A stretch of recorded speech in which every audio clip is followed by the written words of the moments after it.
And we're back.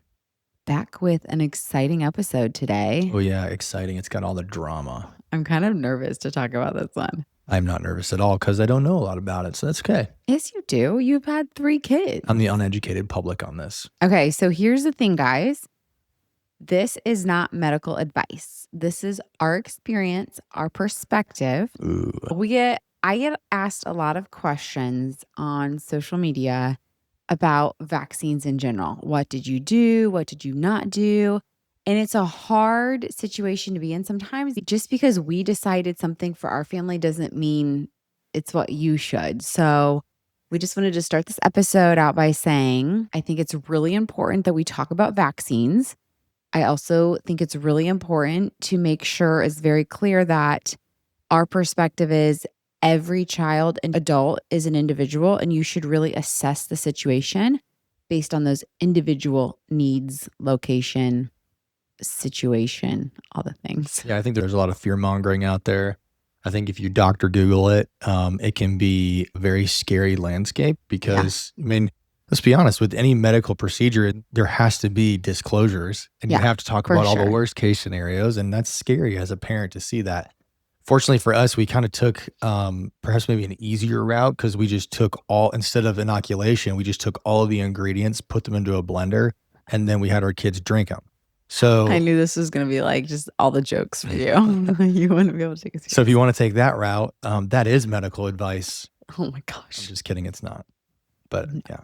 Anyways, so the reality is, guys, people have more information, more misinformation than ever before. Social media, skewed clips of what people said, and then it's becoming very partisan. Politics are really having a big role in our medical field. So it's kind of a tricky, it's a tricky topic to discuss on social media because immediately when you have an opinion, you get thrown into one category or the other, right? Mm-hmm.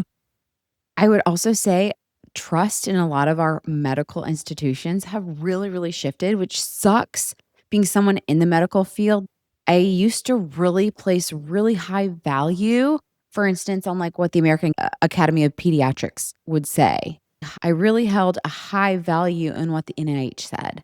All of these institutions have really lost a lot of trust, especially around COVID. And again, COVID is one of those topics that people just hate talking about because like you're going to get censored. You're going to get kicked off of social media for having these perspectives.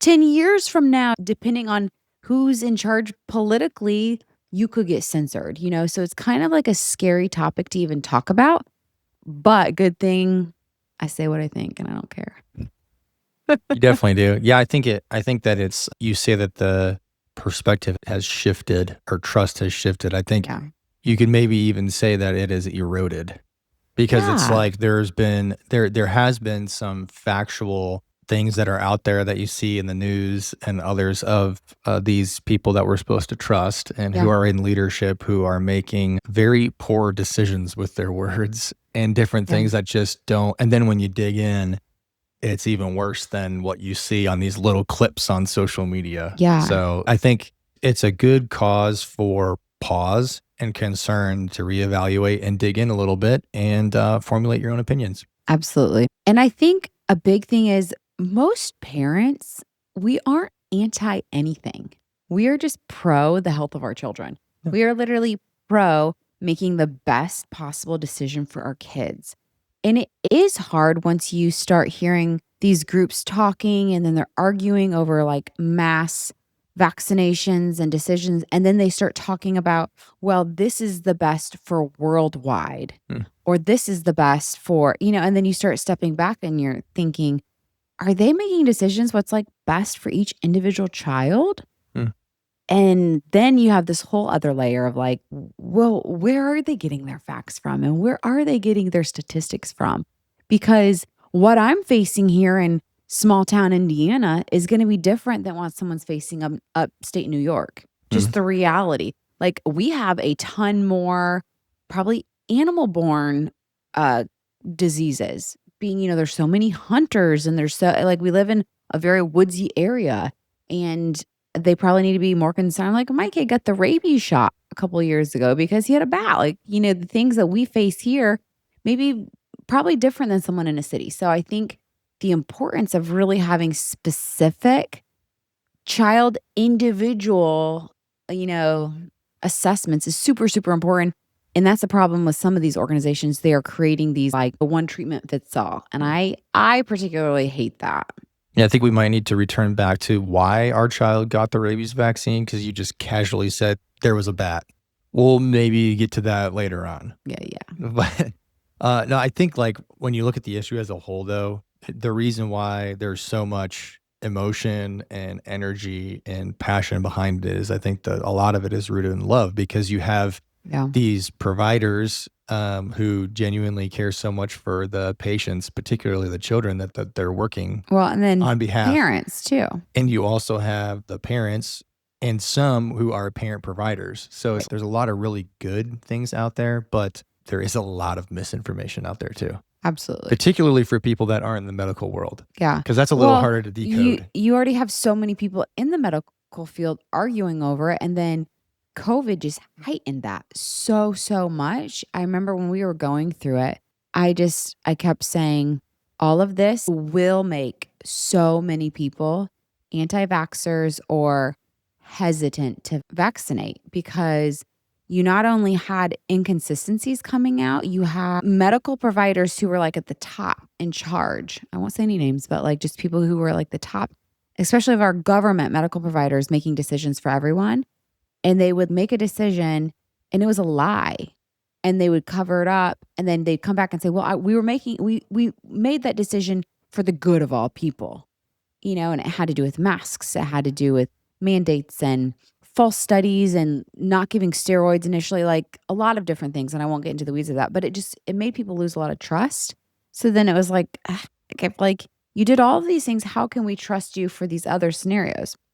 And it's too bad, because there are some really incredible vaccines that are really important, but it has just made people so hesitant to trust those same medical providers. Hesitant to trust, but I think it is a reasonable hesitation. Absolutely. Yeah. I don't blame anyone who's leery or absolutely. Okay. I want to talk a little bit just about like the emotional side of making the decision to vaccinate, right? So you have the medical experts say one thing, but then you still have the emotional decision of like, do I do it? Because ultimately, this is my child. What do I always say? I always say emotion is super important when forming an opinion, but you have to leave emotion out of the decision. You have to be a good decision maker and use critical thinking without emotion, because emotion can really cloud your judgment. Yeah, emotion can really cloud your judgment, but emotion is really important when forming an opinion. But the problem is with COVID, it just like fear got so heightened. And I think probably why I'm referring to COVID so much is because our first child was born during COVID. So everything following COVID with vaccines, do we do this? Do we not do this? It was just so heightened, like the emotion of it all. And it's like, I've always been so pro-vaccine, but when you have your own child, it becomes a little more weighted.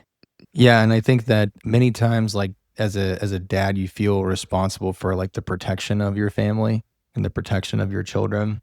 But many times you're kind of left out of the discussion and dialogue of like a vaccine schedule and things like that. And partly because honestly, you just may not be present for like the appointments and the things like that when your doctor is discussing that with your significant other. And that's a bit of a challenge, right? I think I included you for sure, but I definitely led the charge of asking questions. Well, of course you did, because you're in the medical field. Right. All that stuff, I just have no idea. I'm talking about for the normal person out there who's not in the medical field. You're taking your child in for a wellness visit, and they're talking about vaccine schedules. Normally, both parents aren't there. That's true. Is it kind of a cultural thing for like just women in general to like care more about this topic? Like, why aren't more dads involved? I don't know, but when you go, like I'm just saying, because I've been to several appointments, right? Yeah. And when you go he goes to all the appointments with me. Like we go together. Yeah, we try to go together. But I don't think that's important. We try to go together for most of them. And I've taken the kids, like I think I took Scotty to one, or whatever. It doesn't matter.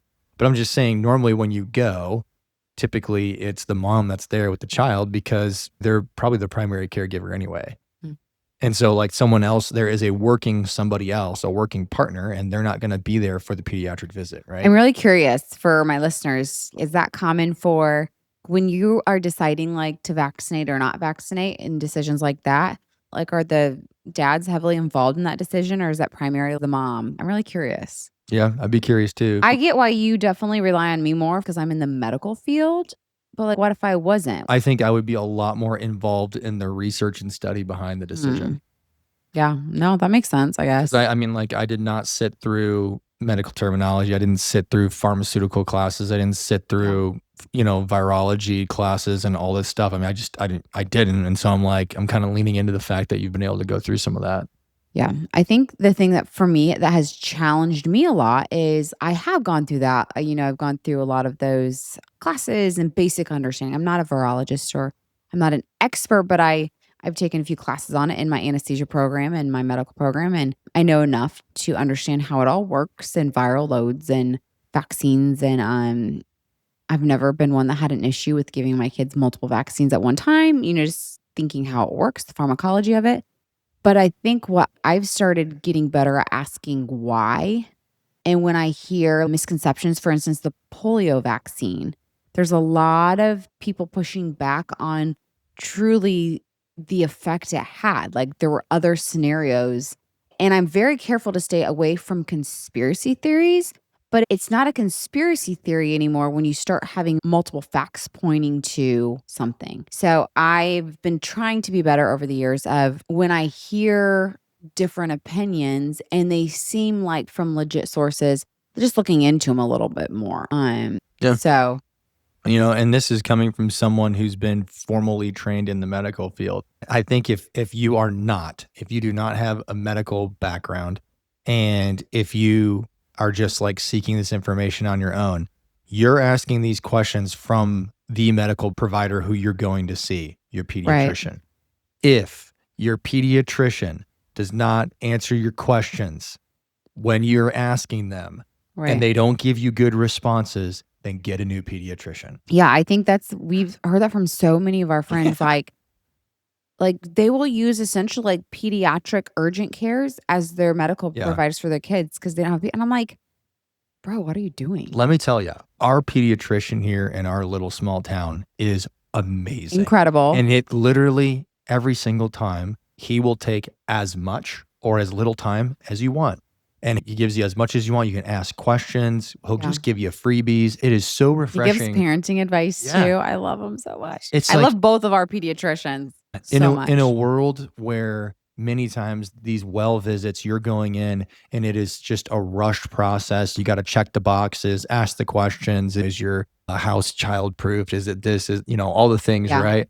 And then it's like you see the doctor and he's talking to you about parenting advice, about, milestone markers that your kid should be hitting. And we can sit there and discuss, okay, well, why should I get that vaccine? Find yourself a good pediatrician and don't settle. No, Don't settle. sure. You know what I mean? Like, and you can look up, I think Google reviews can give you a little bit on whether it's good, whether it's a Word good of mouth, I provider or think, is the not. best. Word of mouth. That's where I was going. It's like, but I think honestly, just asking around to others in your community and being willing to drive 40 minutes or 45 minutes to for a sure. good provider is a great, it's just, yeah. it's And the I will move. say, I mean, we're in a smaller town, but like bigger towns, you can find, I would even pay for concierge physicians. So you can find services. So for me, lifesaver, like I have a pediatric on-call number. If it's after office hours, I can text a number and one of the physicians, not a nurse, one of the physicians will read it and reply. I can also call them just out of courtesy. I text and then they can call me if they want to.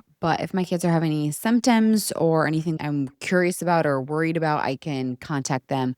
And then they will kind of guide me if I need to like go into the hospital or not. I feel like that's just a lot of parents. They don't feel supported. They don't know what to do. And I think that's like the best advice is finding a pediatrician that you really trust. Yeah. Because I mean, they're the ones, again, if you don't have a spouse that's a medical provider, they're the ones that you can trust as the expert. Yeah. And I mean, that's why I think word of mouth is important when you're trying to locate one. And I do want to distinguish something. I think this is really important because as a CRNA anesthesia provider, I am considered what's a mid-level, meaning I've done a lot of schooling in medicine, but I still have not gone to medical school as an MD or DO. Now, when it comes to anesthesia, I like highest level education for anesthesia, equivalent to an anesthesiologist for anesthesia.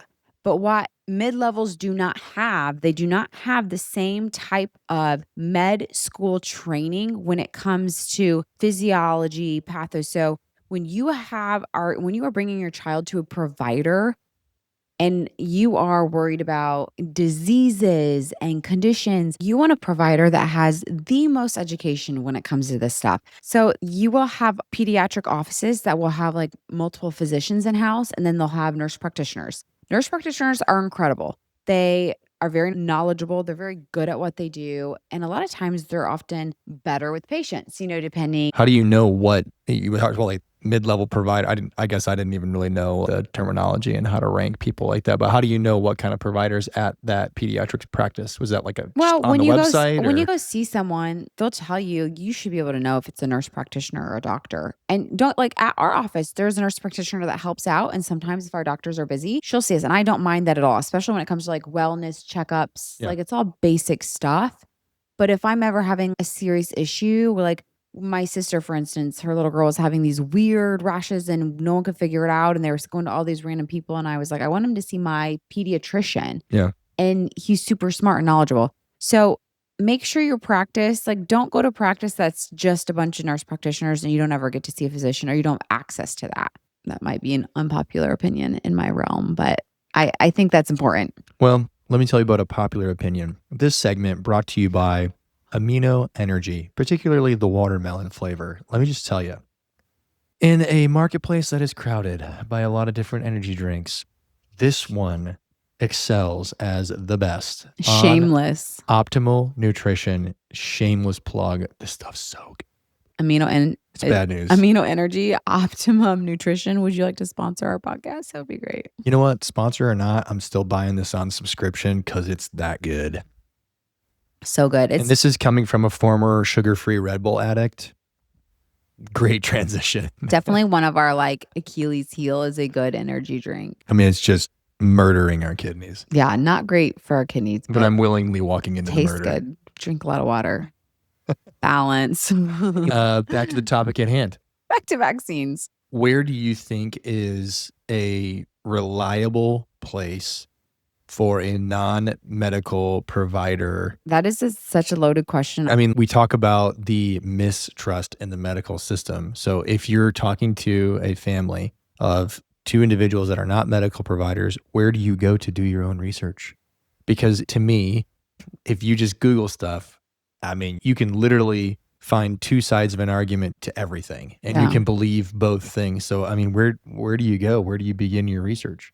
So how I do it, and I will say when I go to get my kids vaccinated, I try to put aside my medical and I ask good questions. So I sit down and I say, okay, they say, your child is due for all these vaccines. And I say, okay, what vaccines and why? Why does my child need this vaccine? And I make the medical provider tell me why.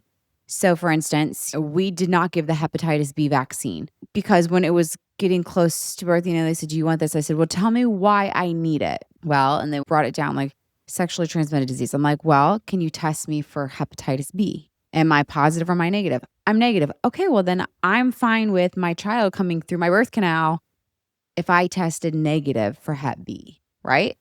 Just a little critical thinking. Again, a newborn, I want as little toxins in my child's body as possible. Now, having said that, there are so many studies showing that statistically your baby's going to be just fine if they get the Hep B vaccine. So if you're someone that did vaccinate, it shouldn't stress you out because statistically it is okay. But that's the dilemma you have when you hear all these people talking about how bad the Hep B vaccine is. Well, if you read statistics, most babies are okay with it. But I really think there's a deeper... most babies are okay with what? The Hep B vaccine. With the vaccine, okay. Yeah. Right. But I think there's a much deeper question on like why some people do respond bad to vaccines. And I think it gets into a lot of genetics that our medical system isn't willing to fork out the money for. Because I do think there are a good amount of people that genetically cannot handle the same toxic load as some of us can. Okay, so going like if you just kind of we went down deep. Sorry. Like let's elevate a little bit. The reason that you went into the Hep B discussion is the important thing is asking good questions. Yeah, but so, my initial question is, where do you go Sources. to research? And you would say first would be your provider? Yeah. So my provider, I wanted to know questions like, why does my baby need this vaccine? So when you go in, let's say for your 2 month or your 6 month, they'll say, you need this one, you need this one, you need this one, you need this one, you need this one. So I say, okay, why do I need the pneumococcal? Why do I need the flu? Why do I need the MMR? Why do I need the Tdap? Like, why do I need all these? So educate yourself. And then you can say, if you're a responsible parent, you should have the freedom and the ability to say, I don't know much about that. I want to do more research. And you ask your physician, where can I get more information on these? And literally, my first baby, I'll never forget, my pediatrician, who knew I had studied for years anesthesia and knew my medical background. He goes and he gets me his textbook. And he was like, you can borrow my textbook. It'll give you information on anything. He goes, this is the best source. It's not opinionated. This is medicine. This is science. And it tells you. And I loved that because it really broke down. Now, most parents aren't going to do that. But for me, most parents or most pediatricians, most parents are not going to take the time to go read a textbook. But I wanted hard facts. And then if you want statistics, you can go online and you can find statistics of negative side effects. You can read through. But the reality, guys, as someone in the medical field, there are these possible side effects listed on all these vaccines. They're just trying to cover their butts, which also is a whole other topic. They list death on everything. Like every single thing has listed death. So if you are making a decision purely based off of the possible side effects, don't walk outside. Don't drive in a car. Don't get on an airplane. Like my advice is don't live your life like that though. You really have to use some critical thinking. So there are really in-depth sources. There are sources online like the NIH, American Association of Pediatrics. But again, I would say my eyes have been open to a lot of those organizations that have become highly partisan influenced, which is too bad, which I don't really want to get into too much.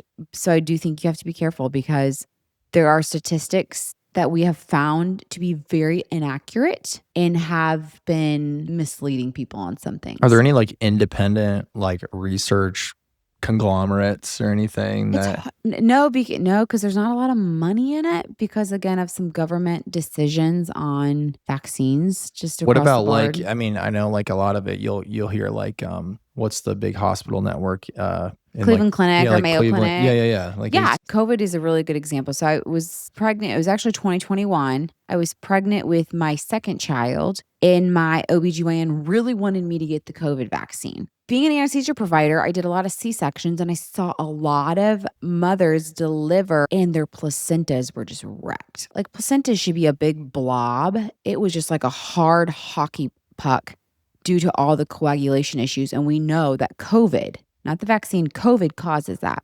And there was a good chance those women were not going to be able to have babies again because of what COVID did to their bodies. So there was this big push for pregnant women all to get vaccinated, like no exceptions. And when my OBGYN wanted me to get the vaccine, I was like, okay, I said, I would like to get my antibodies checked first. Because if you've studied, even on the basic level, virology, you understand when you get something naturally, your T cells remember that disease and fight naturally for a really long time. So I said, okay, well, let me get my antibodies checked before I get the vaccine. And that was right when you had asked about these big hospitals like Cleveland Clinic and Mayo. Cleveland Clinic did a big study on their own staff, 10,000 people, their own staff. And they tested the effectiveness of the COVID vaccine versus natural immunity, versus people who had recently had COVID. And it was, I believe it was 23 times stronger protection for those who had it naturally versus the COVID vaccine. And on top of that, they found if you recently had COVID or had strong antibodies, if you got the vaccine, you were typically the one to have a really bad reaction to the vaccine. Remember, people were like, I got the vaccine and then I got super sick after. Yeah. Those were the people who had COVID or had strong antibodies to it, got the vaccine and then got really sick. So I went back to my OBGYN and I was like, hey, I don't want to get the vaccine right now. Again, just using a little common sense, a little like critical thinking. I was like, I'm not against the vaccine. I got all my other vaccines during pregnancy. I said, I don't want to get the COVID vaccine because I have really strong antibodies. And that just doesn't make sense. And he got really mad at me and he got very standoffish and for multiple appointments, like would barely even talk to me. I'm like, I'm surprised he didn't like, cancel me as a patient, but it was really weird. And then you found out that these hospitals, these GYNs, they were getting penalized if their patients weren't getting the COVID vaccine. And it was all governmental pressure. And it just disgusted me. Yeah. So you ask about these organizations, yes, but there's so many more factors that came into play around COVID time for all that. But going back to choosing or not choosing to vaccinate, I tell people go in, ask for a list, and you can look up the list before you go, what they're going to want you to do. Decide what's really important to you. And I can't make that decision for you, but I can tell you, we chose not to do the Hep B. I chose to do the flu vaccines, which is like a very controversial one. But the reason why I chose to is because my pediatrician, and again, like I would ask him, I'm like, okay, tell me about this one. Do I need to do it? I don't put my kid in daycare. My kid has a nanny. And I kind of gave him the whole scenario. So he would say, there are vaccines that you probably need to think about more strongly if you put your kid in daycare. And then when I was like, I don't put my kid in daycare, I don't do this. There were a couple, he's like, these are like hit or miss. The flu vaccine I did choose to do, even though he actually told me I didn't need to. The reason I did though was because he said flu vaccines have the negative responses you get, like Guillain-Barré or the muscular disorders, you get if you start your flu vaccines at an older age, which flu vaccines are really good for old people to get.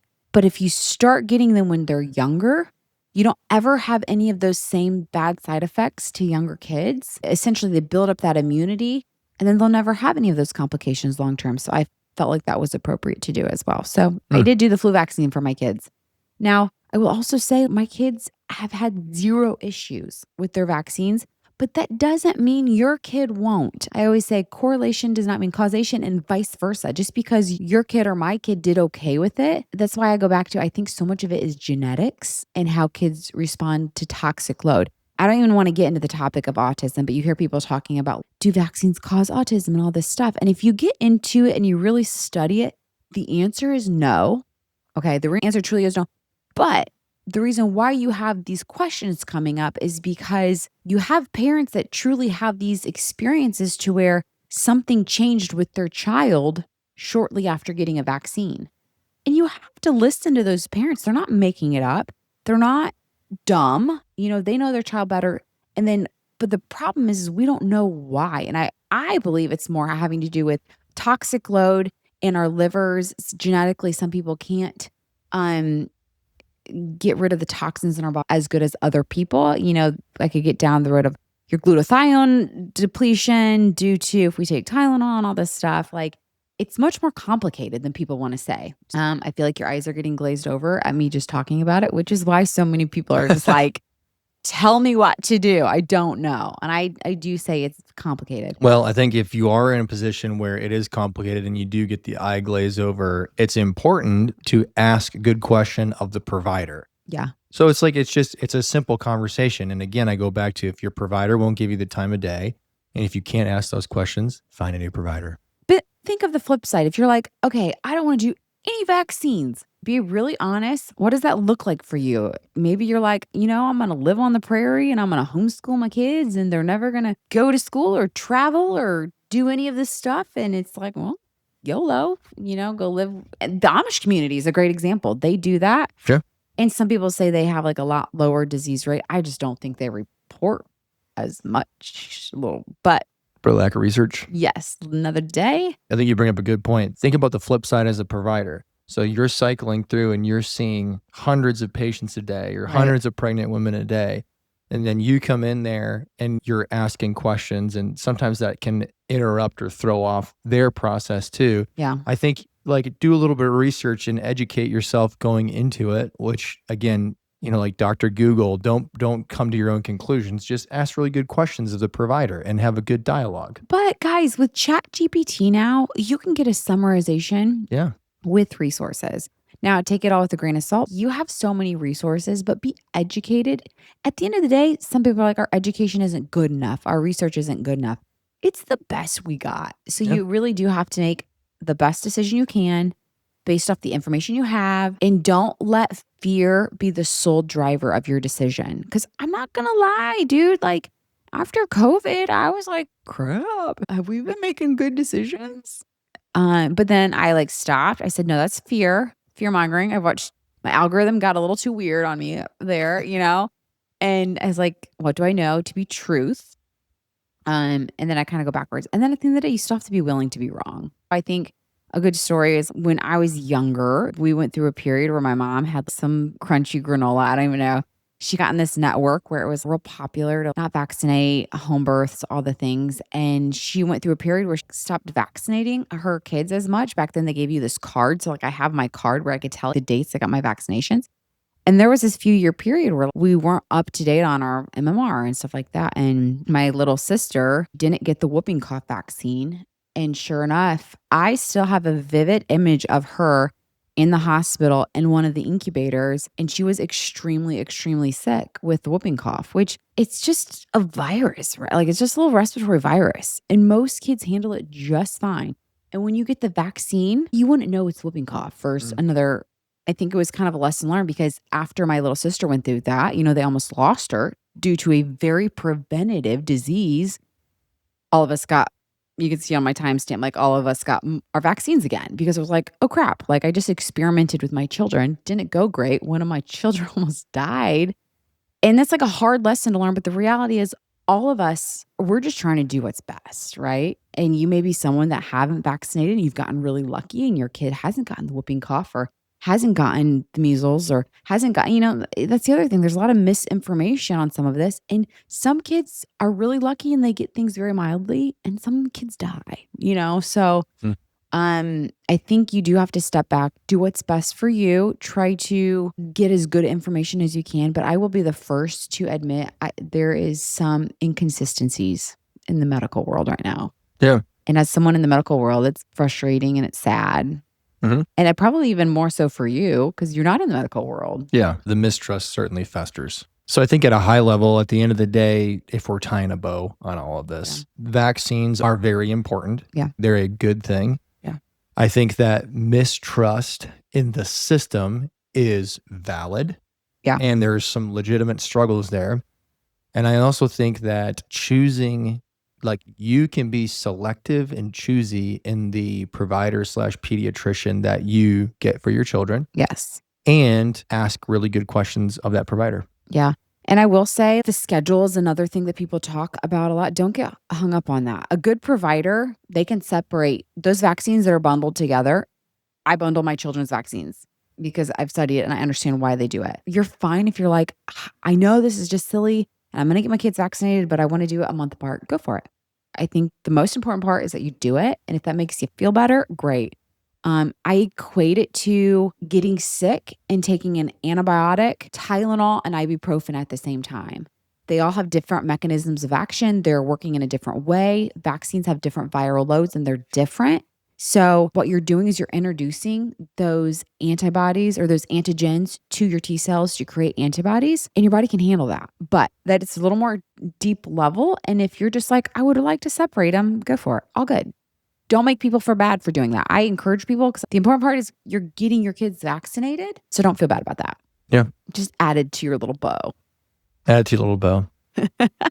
Hopefully we've answered every single question that you have about vaccines. I'm sure there might be a handful or a comment or two that gets posted behind this. We're not the experts in virology or vaccination schedules or, what pediatricians, but we have had an interesting journey that has been challenged by the whole COVID era, having a baby and going through all that. I think it's good to find a really good provider, get behind them and rally with them as a teammate and ask good questions, and don't go to Dr. Google for everything, but ChatGPT is a valuable resource. Yeah. Again, I've had so many people ask, like, why don't you talk about vaccines more? You have this platform. Can you talk about it more? And it's intimidating, and not because of the fear of like what people will think about me and my opinions, but it's intimidating because there is so much misinformation, even from the sources that were supposed to be trusted information. So I would say my best advice is use critical thinking.